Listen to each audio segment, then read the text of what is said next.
चींटी और टिड्डे की कहानी। गर्मी का दिन था। सुबह की खिली धूप में एक टिड्डा बड़े मजे से घास पर फुदक रहा था। वहाँ बड़ा खुश था और उस खुशी में गा रहा था, नाच रहा था और जिंदगी के मजे ले रहा था। एक और जगह टिड्डा अपनी मस्ती में लगा हुआ था।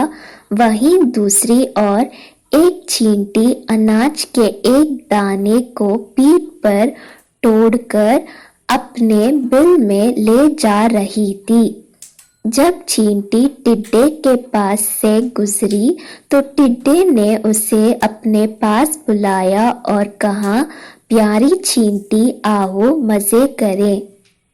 लेकिन चींटी ने मना कर दिया और अपने काम में लगी रही।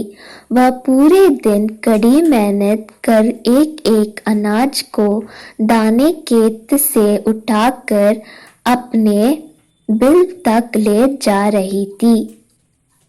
अपनी मस्ती में डूबा टिड्डा चींटी को देखता और हंसता। वह बार बार उसे अपने पास बुलाता और कहता, प्यारे चींटी, तुम क्यों इतनी मेहनत कर रही हो? आओ कुछ देर आराम करो, मेरा गाना सुनो। गर्मी के लंबे और उजले दिन हैं। ऐसे खूबसूरत दिन इस तरह से मेहनत करके क्यों बर्बाद करना? चींटी बोली, मैं ठंड के मौसम के लिए भोजन इकट्ठा कर रही हूँ। मेरी सलाह मानो तो तुम भी ऐसा ही करो, वरना बाद में पछताओगे। अभी से ठंड के मौसम के बारे में क्यों चिंता करना? टिड्डा बोला, मेरे पास पर्याप्त भोजन है और ठंड का मौसम तो अभी बहुत दूर है। उसकी तैयारी करने के लिए बहुत समय है। अभी का समय तो मैं आराम से सोते हुए और मजे करते हुए बिताना चाहता हूँ। मेरी मानो तो मेहनत छोड़ो और मजे करो।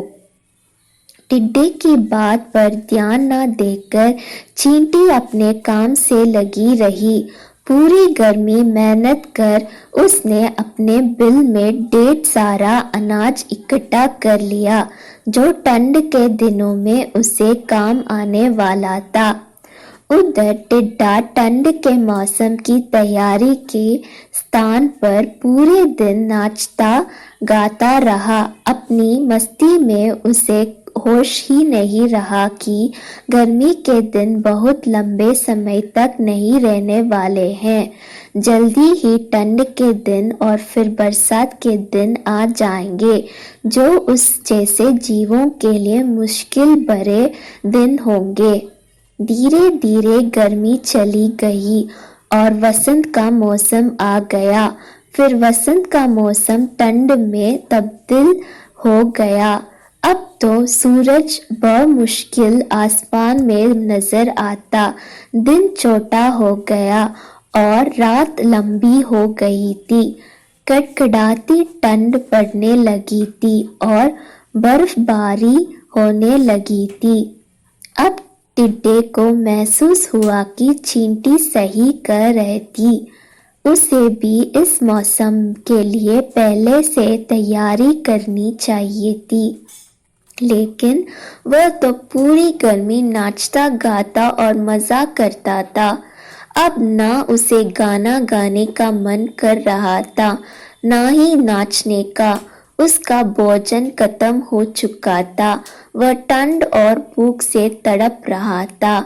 उसने सोच नहीं था कि ठंड इतनी बुरी भी हो सकती है। उसके पास भोजन नहीं था, बर्फ से बचने का इंतजाम नहीं था।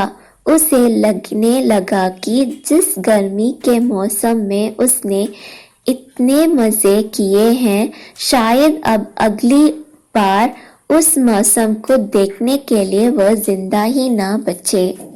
एक दिन भूखे से तड़पते हुए बर्फीले मौसम में उसकी नजर चींटी पर पड़ी, जो अपने बिल में मजे से आराम कर रही थी।